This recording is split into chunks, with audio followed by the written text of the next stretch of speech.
Hey, welcome to another episode of Hell in a Hallway with your host, Billy.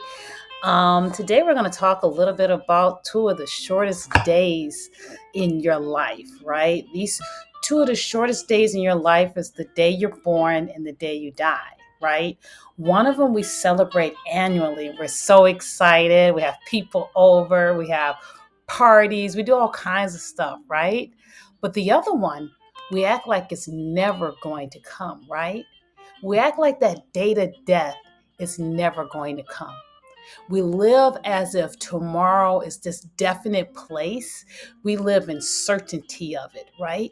And let me tell you how I know that, right? We always say that saying, tomorrow's never promised, but we put things off, right? Whatever it is we can get done, things that we want to do in our lives, things we feel purposed in, we don't move forward in that. We don't have a sense of urgency for that. Or how about this? We live in a time that no longer exists. We live in the past. And living in the past creates a bondage. It's a version of you that has already passed on. It's no longer even there, and yet we will still live in that space, right? So imagine you see the ambulance, right? An ambulance has a sense of urgency. I mean, you really want it to, right? Could you imagine if you were having a heart attack or a stroke and they casually walked up, knocked on the door? Hey guys, so what's going on? What's happening? What's going on? Oh, somebody's having a stroke? Oh man, well, hold on. Let me take this call real quick. No, right? Sense of urgency, immediate. And why is that the case? It's because every second is essential, right? Because there's seconds without oxygen, and your entire trajectory of your life have shifted. Why is it not like that for other areas of our lives? Why do we only care about that in the physical sense of who we are? We don't tend to care about that in a spiritual sense. We don't have necessarily a sense of urgency. We don't necessarily have a sense of urgency when it comes to what we feel our purpose is. We don't have a sense of urgency when it comes to maybe family or taking care of ourselves. We don't have a sense of urgency then. See, we only have a sense of urgency when that second day, that's not 24 hours, is a real possibility for us. That's the only time we have it, right? So how do we make the shift, right? We have to actually first figure out what our standards are. What do you live by? Assess them. Find out if they really are. Find out if that's how you're really living according to those standards. Or are you really living in the mediocrity of who you're purposed to be?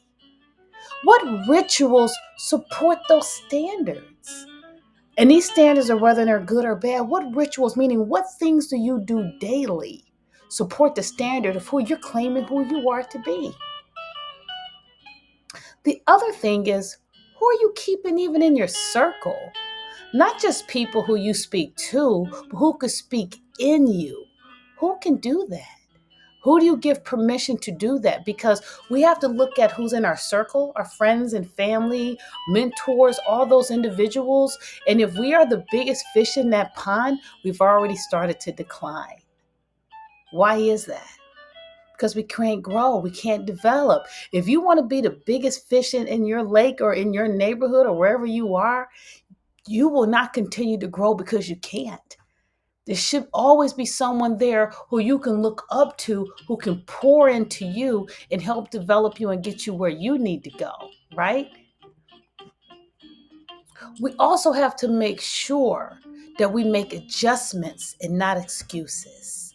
We're going to fail. You're going to fail time and time again, and that's okay. Make the adjustment.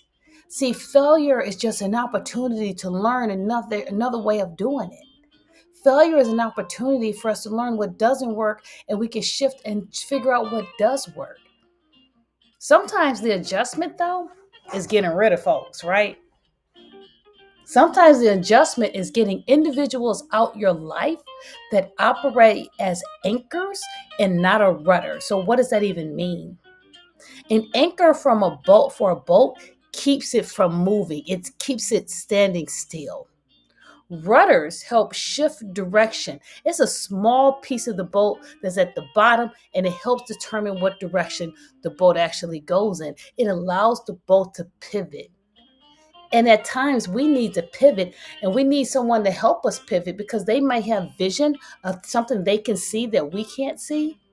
So you have to ask yourself, are the people in your life, are they rudders or are they anchors? If they're anchors, you got to get rid of them.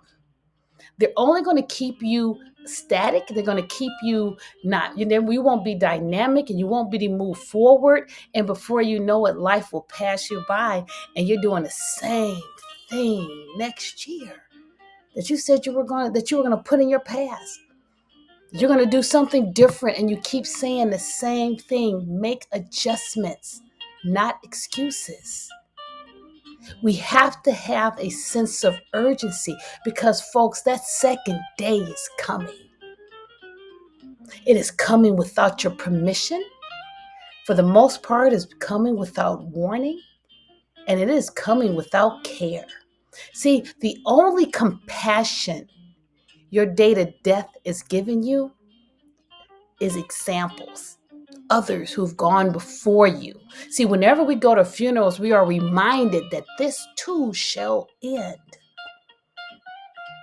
But it does come, and when it comes without care if you fulfilled your purpose or not. Thank you for joining me here at Hell of the Hallway. Have that sense of urgency.